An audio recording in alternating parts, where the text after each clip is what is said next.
Be me, Sergio, just a regular guy in my late 20s. Work as a software engineer for a pretty decent tech company. Not FANG level, but they pay well and the work is interesting. My department is the core of the company's main product.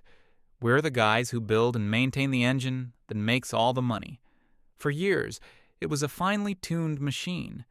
The team was about a dozen guys, a real meritocracy. If you were good, you were respected. If you were a slacker, you didn't last long. Our boss was this old-timer who had been a coder since the days of punch cards. He only cared about one thing: clean code that shipped on time. He left us alone. We delivered. Everyone was happy. Our team had some real characters. There was Dean, the grizzled veteran, almost 60, been with the company forever. The guy was a living legend. He knew the system so well he could probably rewrite it from memory on a whiteboard. If there was a bug no one could solve, you went to Dean. He'd stare at the screen for 5 minutes, not saying a word, then point to a single line of code and say, "There, that's your problem." And he was always right. He didn't say much, but you listened when he did. Then there was Lucas. He was our unofficial team lead, charismatic, super smart, and one of the best architects I've ever met. He was the guy who could see the big picture. He knew how all the different parts of the system connected. He was also the one who shielded us from most of the corporate nonsense from other departments. He handled the politics so we could focus on coding. Everyone looked up to Lucas. He was the kind of guy you'd follow into a fire. We also had Hunter, the youngest on the team. Kid was sharp, a fast learner, and eager to prove himself.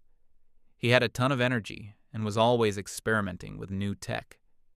Dean and Lucas kind of took him under their wing, mentoring him. The rest of us were just solid, competent engineers.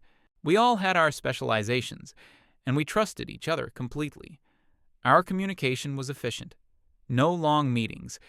We'd have a 10-minute stand-up in the morning. What did you do yesterday?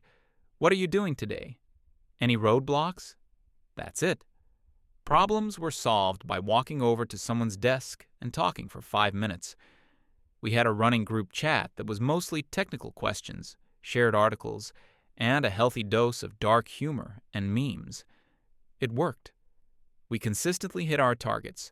Our product was stable, and we were known as the most reliable department in the company. We were a brotherhood, in a way. We worked hard together, and sometimes we'd go for beers after a big release. No drama, just results.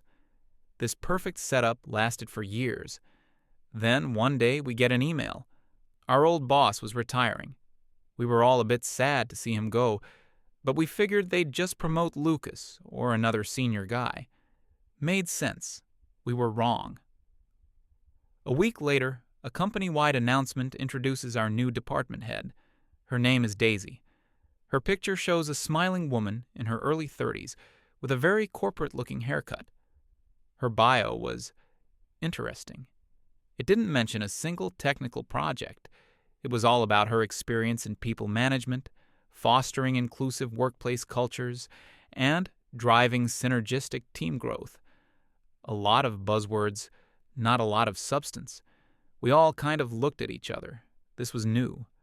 The first day she arrives, she calls a mandatory, hour-long introductory meeting in the main conference room, not our usual space. That was the first red flag. An hour-long meeting on a Monday morning? That's an hour of coding time gone forever. We all file in. Daisy is standing at the front of the room, smiling brightly. She starts by saying how excited she is to join the company's most productive and vital team. Then she explains her philosophy. She says that while our technical output is impressive, she's here to work on the human side of the department. Her goal is to transform our culture from one of isolated producers to a collaborative, emotionally aware family. Dean, sitting in the back, makes a sound that's halfway between a cough and a laugh. Daisy ignores it and keeps going. She talks about creating a safe space where everyone feels comfortable sharing their feelings. She says she wants to break down the barriers of traditional masculinity that she feels can stifle creativity and emotional expression in tech environments. My brain just kind of short-circuited. We're here to write code that powers a multi-million-dollar product, and she's talking about our feelings and masculinity. It felt like we were in a different universe. She ends the meeting by announcing her first official change. The daily 10-minute stand-up meetings are canceled. Instead, we will now have a 1-hour weekly emotional check-in every Monday morning. Attendance is mandatory. The purpose, she explains, is not to talk about work, but to go around the room and share how we're feeling, both personally and professionally. You could have heard a pin drop. Lucas, ever the diplomat, raises his hand. He tries to explain that the daily stand-ups are critical for our workflow, for keeping everyone in sync on a fast-moving project. Daisy just smiles and says, "Don't worry, Lucas. We'll find new, more emotionally resonant ways to sync up. This is about building trust on a deeper level." We leave the meeting in a state of confused silence. The first emotional check-in was as bad as you can imagine. It was painfully awkward. Daisy starts, sharing a long story about how a sad movie she watched over the weekend made her feel vulnerable but also connected to the human experience. Then she looks at the first guy in the circle. "Your turn." A dozen engineers, used to talking about code, are now being forced to talk about their feelings to their new boss. Most guys just mumbled something like, "I'm fine, a bit tired, ready to work." When it was Dean's turn, he just said, "My feeling is that we're wasting an hour of peak productivity time." Daisy's smile tightened just a little. She told him that was a valid feeling of anxiety, stemming from a results-oriented mindset, and that the group was a safe space to explore that. Dean just stared at her blankly. This became our new reality. Every Monday morning, an hour of cringeworthy, forced emotional exhibitionism. Productivity immediately took a hit. That lost hour on Monday had a ripple effect through the whole week. But it didn't stop there. A few weeks later, Daisy introduces her next great idea: mandatory workshops. The first one was on unconscious bias. We had to spend an entire afternoon in a conference room with a consultant who told us how our subconscious minds were filled with problematic assumptions. We did role-playing exercises. It was humiliating. I had to pretend to be a coworker I had unconsciously offended by asking a direct question about a project timeline. The next workshop was on nonviolent communication. We were told that using words like actually, but, or no in a discussion could be perceived as linguistic aggression. We were given a list of approved phrases to use instead. Instead of saying, "No, that approach won't work because of X," we were supposed to say, "I hear your perspective, and I'm feeling a sense of concern about its potential impact on X. I wonder if we could explore other feelings about this." Trying to debug a critical server outage using this language was a nightmare. What used to be a 30-second conversation turned into a 10-minute verbal dance. Daisy started sitting in on our technical meetings. She wouldn't contribute anything about the actual work, of course. She didn't have the background for it. Instead, she would interrupt to comment on the dynamics of the conversation. She'd stop a technical debate between two senior engineers to say things like, "Dean, I'm sensing a lot of aggressive energy from your tone. Can you rephrase that from a place of 'I feel' instead of 'you are'?" Dean would just look at her, then at the whiteboard, full of diagrams, and you could see the will to live draining from his eyes. The team's informal communication culture was destroyed. Our group chat, once a lively hub of activity, went silent. No one wanted to risk posting a meme that could be misinterpreted as problematic. People stopped walking over to each other's desks to solve problems quickly. It was easier to just struggle alone than to risk a conversation that might get you a lecture from Daisy about your communication style. Everything had to be done through official channels and documented with new, cumbersome ticketing systems she implemented. Systems that required us to fill out a field for the emotional impact of the task. The atmosphere in the office changed. It used to be relaxed and focused. Now, it was tense. Everyone was walking on eggshells. Morale plummeted. The passion for the work was being suffocated by a thick blanket of corporate psychobabble. We were spending more time talking about how we felt about the work than actually doing the work, and it started to show. For the first time in years, we missed a minor deadline, just by a day, but it had never happened before. Daisy didn't seem to care. At the weekly check-in, she said she was proud of the team for prioritizing a healthy process over rigid deadlines. Lucas tried to talk to her privately. He was always the one who tried to build bridges. He booked a meeting with her and prepared a presentation. He had charts and data showing the decline in our productivity, the increase in time spent in non-technical meetings, and the growing backlog of tasks. He presented it calmly and professionally. He wasn't blaming her, just laying out the facts. He wanted to find a solution. I know this because he told me about it later. He said Daisy listened to his entire presentation without saying a word, just nodding with a thoughtful expression. When he was done, she thanked him for being brave enough to share his feelings of anxiety about the numbers. She told him that he was viewing the situation through a narrow, masculine lens of pure data.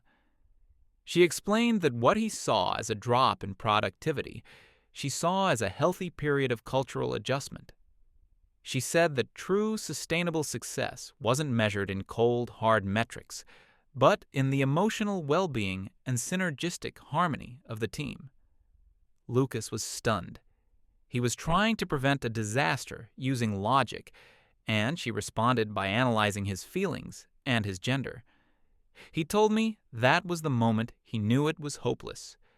You can't reason with someone who believes feelings are more important than facts, especially when those facts are threatening the company's bottom line. After that conversation, Lucas changed. He became quieter, more reserved. The spark he used to have was gone. He just came in, did his work, and went home. The rest of us saw it, and it was a huge blow to morale. If even Lucas couldn't get through to her, what chance did we have? The situation continued to deteriorate. We missed another deadline. This time it was a more important one. A client was annoyed. Daisy's response was to organize a team harmony luncheon so we could all reconnect on a human level. The project manager from another department came to our area looking for an update on a critical component he needed. He saw us all sitting around a table with catered sandwiches, doing an icebreaker exercise where we had to name our spirit animal. The look on his face was a mixture of confusion and horror. He just slowly backed away, and we never saw him again. He started emailing Daisy for everything, and she would take days to respond. The breaking point was coming. We could all feel it. The company had a huge make-or-break project that had been in the works for a year. Our department was responsible for delivering the final, most critical piece of the puzzle. The deadline was set in stone. The launch was tied to a massive marketing campaign and a press conference. In the old days, we would have crushed it. We thrived under pressure. But now, our team was a shadow of its former self. Communication was broken. The workflow was clogged with bureaucracy, and our leader was more concerned with our emotional journeys than the impending deadline. 2 weeks before the final delivery date, it was clear we were not going to make it. Not even close. The code was buggy. Features were incomplete, and we were spending half our days in Daisy's mandatory synergy sessions. Higher-ups started to notice. The project lead, a serious guy from the executive floor, started showing up and asking pointed questions. Daisy handled him with her usual corporate jargon, promising that the team was deeply engaged and leveraging their emotional intelligence to overcome challenges. He didn't look convinced. On the Friday before the final week, the project was a complete mess, a total dumpster fire. The executives called an emergency meeting with Daisy. We don't know what was said in that room, but she came out looking pale and shaken. For the first time, her confident smile was gone. She immediately called a mandatory all-hands meeting for our department. We all gathered in the conference room. The mood was grim. We were expecting her to finally wake up, to tell us to drop everything and work around the clock to fix the mess. We were ready for it. We were professionals, after all. But that's not what happened. Daisy stood at the front of the room and looked at us. Her expression wasn't angry. It was disappointed, like a mother whose children had let her down. She started by saying that the project was in jeopardy. Then she said she had spent a lot of time reflecting on why. She said she realized the problem wasn't the timeline, the resources, or the technical challenges. The problem, she announced, was the lingering toxic masculinity within the team's culture. She said our aggressive, solution-focused, and competitive male instincts were preventing us from truly collaborating.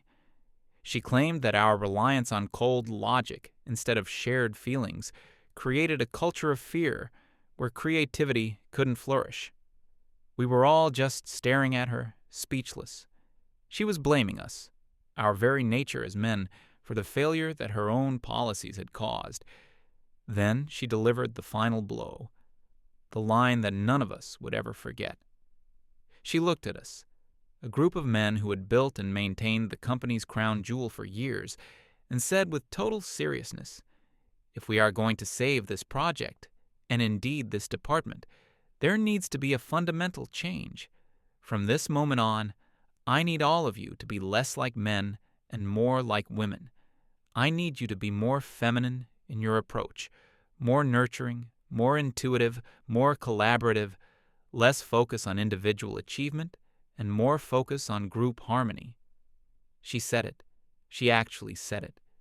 The room was completely silent. It wasn't an angry silence. It was a cold, dead silence. In that moment, something broke for every single one of us. It was the ultimate insult, not just to us as professionals, but to us as people. She had taken our competence, our dedication, our entire way of working that had been so successful, and branded it as toxic and flawed. And her solution was for us to change who we were. We didn't argue. We didn't yell. We didn't say a single word. We just looked at her.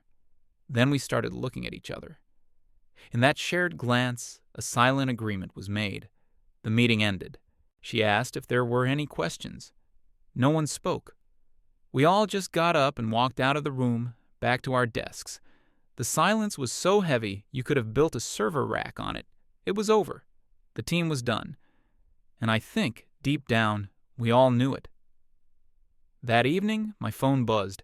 It was a group text from Lucas. "Bar down the street, 8 p.m., everyone." No one needed to ask why. We all knew. When I got there, the whole team was already gathered in a corner booth. Dean, Lucas, Hunter, and the other 4 guys. The mood wasn't angry or loud. It was somber, resigned. Lucas bought the first round. For a few minutes, we just sat there, nursing our beers in silence. It was Dean who finally broke it. He took a long drink, set his glass down firmly, and looked around the table. "Well, that's it for me," he said. His voice was flat, matter of fact. "I was planning on working another 2 years, but not like this. I'm not going to spend my last years in the industry being lectured by some kid who thinks coding is about holding hands and singing Kumbaya." He said he was going to see HR first thing in the morning. He had enough saved up. He was done. He was going to take his pension and go fishing. No one tried to talk him out of it. We all understood. Then all eyes turned to Lucas. He was our leader, the one we all respected. He looked exhausted. He told us about a conversation he'd had a while back. A recruiter from a major competitor had reached out to him. He had been polite, but had turned them down. He was loyal to our company, to our team. He said he still had the recruiter's number, and he was going to call it tomorrow. "I tried," he said, looking at all of us. I really tried to make her understand. I showed her the data, the projections. I told her we were heading for a cliff. He shook his head. She doesn't care about the project. She doesn't care about the company. This is a social experiment for her, and we're the lab rats. He said he couldn't in good conscience lead a team under those conditions. His job was to clear roadblocks, not to navigate a minefield of emotional buzzwords. That was 2 pillars of our team gone, just like that. Hunter was next. He was genuinely upset. He said he'd looked up to Dean and Lucas, that he'd learned more from them in 2 years than in his entire time at university. "What am I supposed to learn here now?" he asked. "How to write code that is emotionally resonant. How to apologize for having a logical thought. I came here to build things, not to be re-educated." He said he was updating his resume tonight. Then it was my turn. I didn't have much to add. They'd said it all. I just told them I was with them, that I'd start looking for a new job immediately. One by one, every other guy at the table said the same thing. Unanimous. The team was officially dissolving. We made a pact right there in that bar. No drama, no shouting matches, no angry emails to HR. That's what she would expect. That would fit her narrative of toxic men having emotional outbursts. We weren't going to give her the satisfaction. We were going to do this quietly, professionally, and systematically.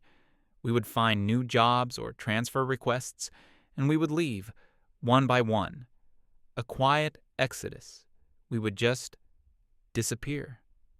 The next week was surreal. Dean was the first. He went to HR, signed his papers, and came back to his desk to pack his things. He had a small box of personal items, a few old coding manuals, a picture of his family, his favorite coffee mug. Daisy walked by as he was packing. She saw the box and smiled. She told him she wished him well on his journey of self-discovery, and that she was excited to bring in some fresh, new perspectives to replace the old ways of thinking. She had no idea she was watching the institutional knowledge of the entire department walk out the door. Dean just nodded, didn't say a word, picked up his box, and left. He didn't even look back. A few days later, Lucas submitted his 2 weeks' notice. This time, Daisy didn't smile. She called him into her office immediately. We could see them through the glass wall. She looked shocked, betrayed. She was talking animatedly, gesturing with her hands. He just sat there, calm and still. He told us later that she offered him a raise, a promotion, a new title. Co-leader of cultural synergy, or some other nonsense. He politely declined everything. She then tried to guilt-trip him. She asked how he could abandon the family they were trying to build. He simply told her that his professional goals no longer aligned with the department's new direction. When he came out of the office, Daisy looked frantic. She was starting to realize this wasn't an isolated incident. That week, Hunter and I polished our resumes and started sending them out. It was a seller's market for experienced engineers. Within days, we were both flooded with calls from recruiters. I had 3 interviews lined up by the end of the week. It was a weird feeling. In the office, I was going through the motions, pretending to care about Daisy's synergy sessions. In the evenings, I was interviewing for my future. The atmosphere in the department was a ghost town. With Dean gone and Lucas on his way out, the heart of the team had been ripped out. No one talked. Everyone just had their headphones on, pretending to work. But we were all doing the same thing, searching for an escape route. I accepted an offer from a mid-sized company that was building some really interesting tech.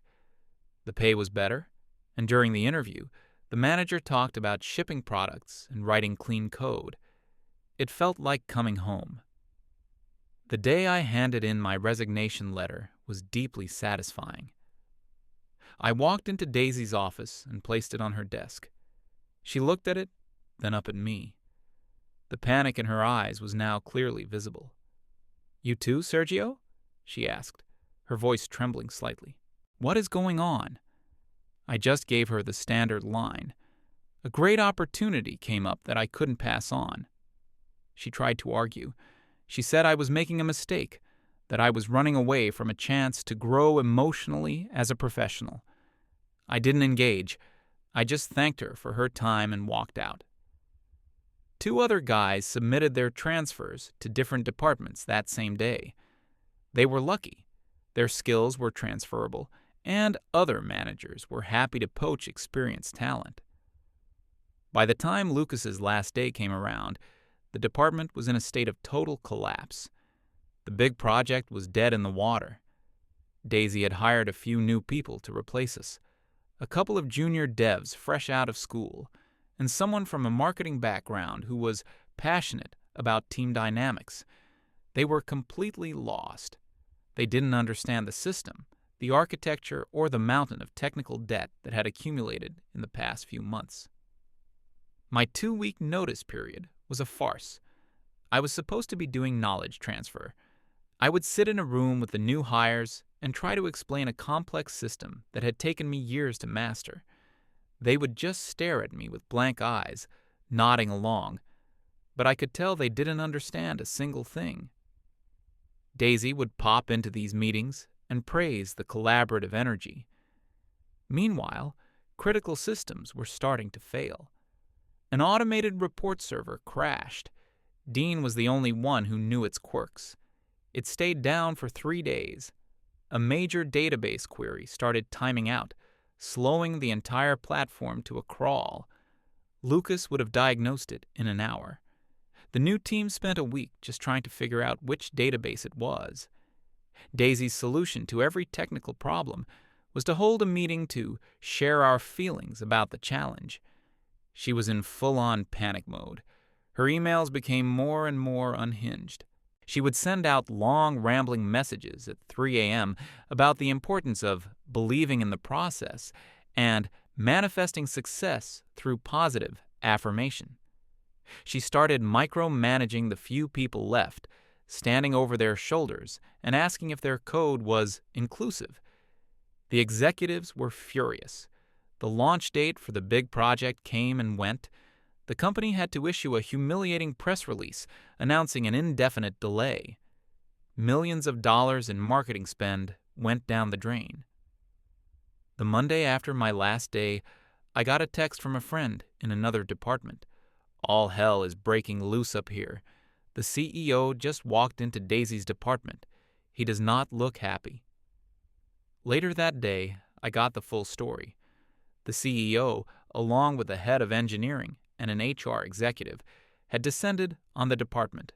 They had printouts, charts showing the department's productivity falling off a cliff, a list of every senior engineer who had quit or transferred in the last month, a summary of the financial losses from the failed project. They sat Daisy down in her own glass-walled office so everyone could see.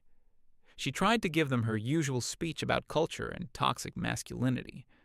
According to my friend, the CEO, a no-nonsense guy who had started the company in his garage, cut her off mid-sentence. He pointed to the list of names: Dean, Lucas, me, Hunter, all the others.